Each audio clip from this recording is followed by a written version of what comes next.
children, it's Grandma Carla with the last chapter of Henry Huggins, and we're reading Finders Keepers, Chapter 6. After lunch, on the Saturday after the dog show, Henry was in his room feeding his catfish. He dropped a tiny pinch of food into the water and watched it drift down to the bottom of the aquarium, where the catfish busily dug through the sand to find it. Henry! Robert was calling from the front yard. Henry put the lid back on his aquarium and went out to the front porch. Hi, what do you want? Come on out and let's practice tumbling like the fellows on the gym in the Y. Okay, Henry ran down the front steps. Ribsy looked up from the bone he was gnawing and growled. It was not a cross growl. It was a growl that meant, don't bother me, can't you see that I'm busy? The boys practiced standing on their hands and turning somersaults on the lawn until Robert said, come on, let's try that trick where one fellow gets on his back with his feet in the air and the other fellow gets on top of his feet and the first fellow turns him around and around. He flopped on the grass with his feet in the air. Come on, try it, he said. Henry sat on Robert's feet and lay back with his arms and legs outstretched. Robert tried to twirl him around. Henry teetered. Hey, you're kicking me. Henry toppled over upon Robert. Oof! Robert sat up. You're too heavy. Let's try something else. I know that. I know what. Let's go over to Beeze's house and practice chinning ourselves on her chestnut tree. They found the girls in the front of Beeze's house. They were busy tying a long jumping rope from the horse chestnut tree across the sidewalk to the lilac bush. Ramona, who was wearing pink coveralls and curlers in her hair, was scratching on the bark of the chestnut tree with her fingernails. Hi, said Henry. Hello, answered Beezus, stopping work on the rope. Me-wow, said Ramona. What does she mean, me-wow? Asked Henry. Oh, don't pay any attention to her, answered Beezus. That's the way she says meow. She's pretending she's a cat. Me-wow, said Ramona and patted the curlers in her hair. I'm a cat with curly hair. Henry and Robert exchanged disgusted looks. Girls certainly started to be dumb when they were awfully young. They watched the girls in silence. Then they all sat down in the grass and waited. I wish you'd go away, said Mary Jane at last. We're busy. Don't mind us, said Henry. We have all day. Beezus tightened the knot on the jumping rope. Henry Huggins, I think you're mean. Why don't you play in your own yard? We want to watch what you're doing, answered Henry, chewing on a blade of grass. Ho, I know. I'll bet you think you're going to be tightrope walkers, scoffed Robert. Why don't you tie the rope up high? It's only about 2 feet off the ground. Dumbbells, said Beezus. Every time we walk across it without falling off, we'll move it up a foot. I'll bet even people in circuses don't start practicing at the top of the circus tent, and they have nets under them, too. You can't even walk it when it's 2 feet off the ground, scoffed Henry. I'll bet you couldn't walk it if it were 1 inch off the ground. You be quiet, Henry Huggins, ordered Mary Jane. Why don't you and Robert mind your own business? Go on, Beezus. Let's not pay any attention to them. They just think they're smart. Beezus opened her mother's umbrella and held it in her right hand. As she stepped up on the rope, Mary Jane took hold of her left hand to steady her. The lilac bush bent under her weight and the rope sagged, and Beezus was standing on the sidewalk with the rope under her feet. Robert and Henry hooted with laughter. You sure look silly standing there on that rope with that umbrella in your hand. You keep quiet, snapped Beezus. Let's see you do it if you think you're so smart. Henry laughed harder. She can't even walk it when it's 1/trillionth of an inch off the sidewalk. Robert rolled on the grass. Not even if it's 1/billionth of 1/trillionth of an inch off the sidewalk. Beezus waved the umbrella. You get off my property. You can't make us, yelled Henry. If you don't go home, I'll never speak to you as long as I live. Beezus was really angry. Or me either, Mary Jane glared at the boys. See if we care. Just then, Scooter rode down the street on his bicycle. Look, he yelled, no hands. The others stopped squabbling to watch. As Scooter approached, he bent slowly backward while he continued to pedal. When his head had almost touched the fender over the back wheel, the bicycle began to wobble. The handlebars turned and the bicycle headed for the curb. Scooter tried to sit up, but it was too late. He had lost his balance. The bicycle bounced up the curb and tumbled Scooter sprawling upon the grass. The bicycle stopped by the chestnut tree, toppling over on top of him. Robert and Henry hooted as Scooter sheepishly untangled himself from his bicycle. He rubbed his shin but didn't say anything. The children knew the fall must have hurt, but Scooter wasn't going to admit it. "Well, anyway, I did it once," he said, carefully feeling his right elbow to make sure it wasn't broken. "I bet you didn't." Henry was pleased. Usually he was the one to have accidents while Scooter watched. "I did too." "I bet you didn't." "Keep quiet, all of you," shouted Beezus, "and get off my property this minute." "Beezus, you keep out of this," ordered Henry. You're just a dumb old girl," sneered Scooter. "Yes, a dumb old girl," echoed Robert, "and anyway, it isn't your property. My dad pays rent on it, so it's just the same as my property." Beezus raised the umbrella to hit Scooter. "Hit him," yelled Mary Jane, far from her usual ladylike self. "Don't you dare hit me. Hey, you kids!" It was a strange voice. The children stopped quarreling to see who it was. A strange boy was sitting astride a bicycle by the curb. He was a big boy, big enough to be in the 7th or 8th grade. He didn't belong to Klickitat Street, and none of them had ever seen him before. "I've been yelling at you for 5 minutes," he said and grinned. "Is one of you Henry Huggins?" Henry was so surprised he didn't answer. Who was this boy, and how did he know his name? Robert nudged Henry, who remembered he hadn't answered. "Oh, yes," he said, "that's true." The boy reached into the pocket of his jeans and pulled out the newspaper clipping showing Henry and Ribsy at the dog show. Henry couldn't understand why this strange boy was carrying that picture with him. Just then Ribsy began to bark furiously, and Henry saw him running down the street toward them. "Dizzy!" the boy shouted and sprang from his bicycle. "Here, Dizzy!" Ribsy jumped up on the boy and licked his hands. The boy laughed and patted him, and when Ribsy would stand still long enough, scratched him behind his left ear. "That's funny," thought Henry. "How does he know Ribsy likes to be scratched behind his left ear? And why does he call him Dizzy? His name isn't Dizzy," he said to the boy. "It's Ribsy, and he's my dog." Ribsy looked at the boy and wagged his tail again. A terrible thought came to Henry.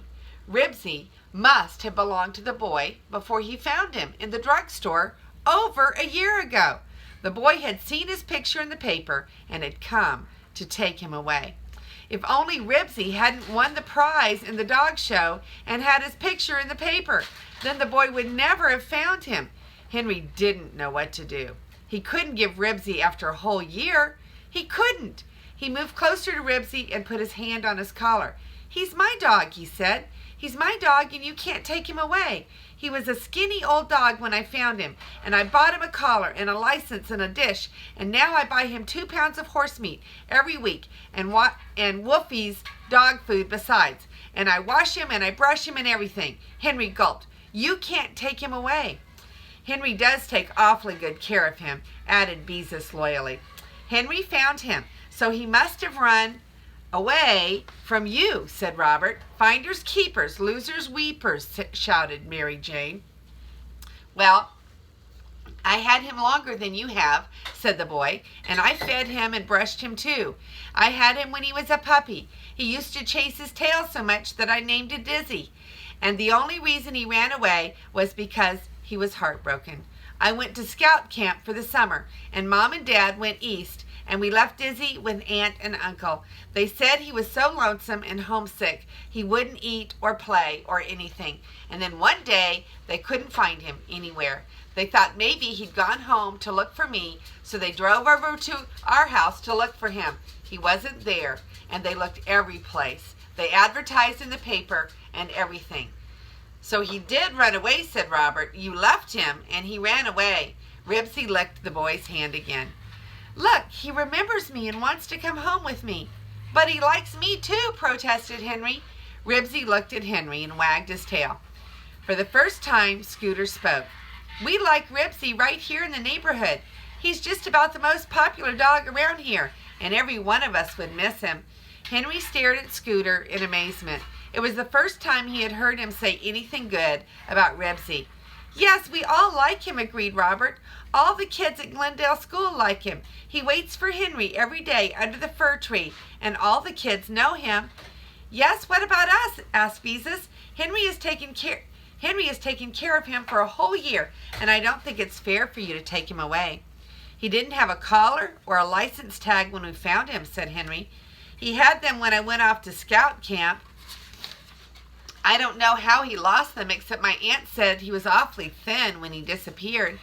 Maybe he slipped his collar off over his head, or somebody took it." The boy reached in his pocket.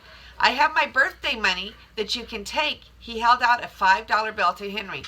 $5? I wouldn't sell Ribsy for $1,000,000. "Oh, I didn't mean for you to sell him," said the boy hastily. "I meant the money to help pay his expenses for the last year. I know it isn't enough, but it's all that I have." Henry felt sorry for the boy. He could understand why he would want to keep a smart dog like Ribsy. But Henry could not part with his dog. Nothing exciting ever had happened to him before, and look at all the things that had happened this last year. Henry knelt and put his arm around his dog's neck. "You wouldn't want to leave me, would you, Ribsy? You wouldn't want to leave Klickitat Street, would you?" Ribsy licked Henry's face. The stranger knelt and snapped his fingers. "Dizzy, you want to come home with me, don't you?" Ribsy looked at him, wagged his tails, and said, "Woof." "I guess he likes both of us," sighed Henry. "But I don't care. He ran away from you, and I found him." "That's right, just like I said. Finders keepers, losers weepers," said Mary Jane. "But I raised him from a pup, and my mother, my father, and my kid sister miss him too. But he likes to meet me after school and play with the kids." Henry paused to pet the dog. Then he said slowly, "Maybe we should let Ribsy decide." "Sure," said Scooter. "That's a good idea. Don't worry, Henry. He'll choose you." "That seems fair enough," agreed the boy. "How shall we let him choose?" "I know," said Scooter. "Leave Ribsy where he is, and each of you go 20 squares down the sidewalk in opposite directions. And when I say go, you both start calling at the same time, and whichever one Ribsy goes to gets to keep the dog." "Okay," agreed Henry. He felt all quivery inside.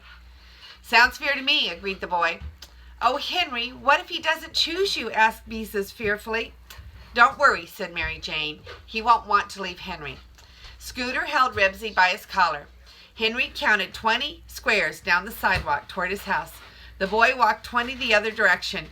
They both turned and faced the dog.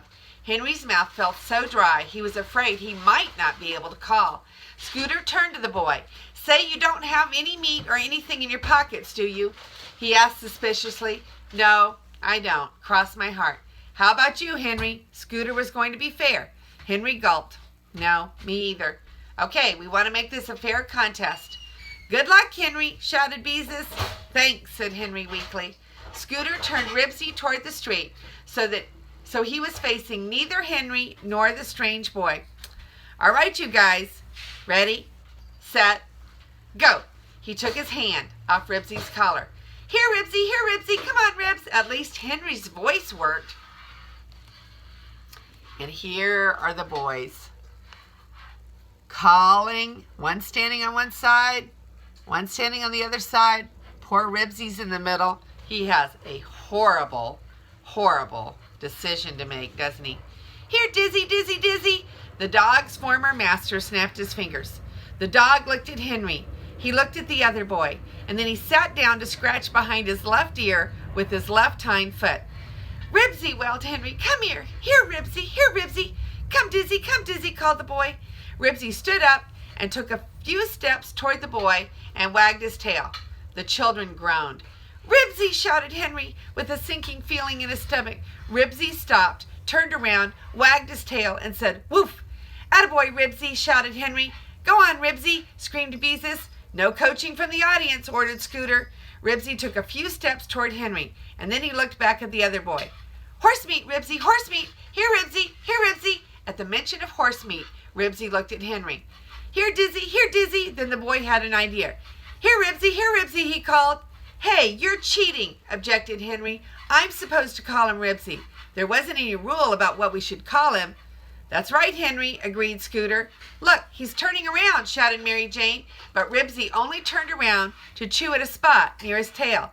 He bit at the flea, sat down, scratched behind his left ear again, and then stood up. The boys kept on yelling. With a tired sigh, Ribsy sank down on the sidewalk, put his head on his paws, and closed his eyes. The children groaned. "Don't go to sleep now, Ribsy," begged Henry, who was so scared his hands felt cold and damp. Ribsy opened his eyes and, without moving his head, turned them first toward the strange boy and then towards Henry. "Come on, Ribsy," they both coaxed. Slowly, Ribsy stood up, and after a backward glance at the stranger, trotted 8 squares down the sidewalk toward Henry. He paused, scratched again, and trotted the remaining squares to Henry, and then he sank down with his head on Henry's foot and closed his eyes again. Ribsy had chosen Henry. The children cheered, but Henry couldn't say a word. He knelt and he hugged his dog. "I knew he'd choose you, Henry," shouted Mary Jane. "I just knew it all the time." "My, but I was scared for a minute," said Beezus. The other boy looked so disappointed that Henry couldn't help feeling sorry for him. "I'm glad Ribsy wants to stay with me," said Henry, "but I am sorry that you have to lose him. He's an awfully good dog." "I hate to lose him too, but I guess I can't complain. It was a fair contest." The boy threw his leg over his bicycle. "Say, do you suppose I could come over and see him sometimes?" "Sure, anytime you want." "Thanks, I'll be around soon." The boy rode off down the street. The children all crowded around Ribsy to pet him. "I sure am lucky," said Henry, "but he had me scared for a while." "Jeepers, I don't know what this neighborhood would have done without Ribsy," said Beezus. "Come on, now that Ribsy is Henry's for keeps, let's think of something we can all play." And there all the children and Ribsy brought them all together once more. They were fighting, and then they were all pulling for Ribsy, and that is the end of Henry Huggins. And we're going to read more books by Beverly Cleary because I really like this author. And this is Grandma Carla, and I love you.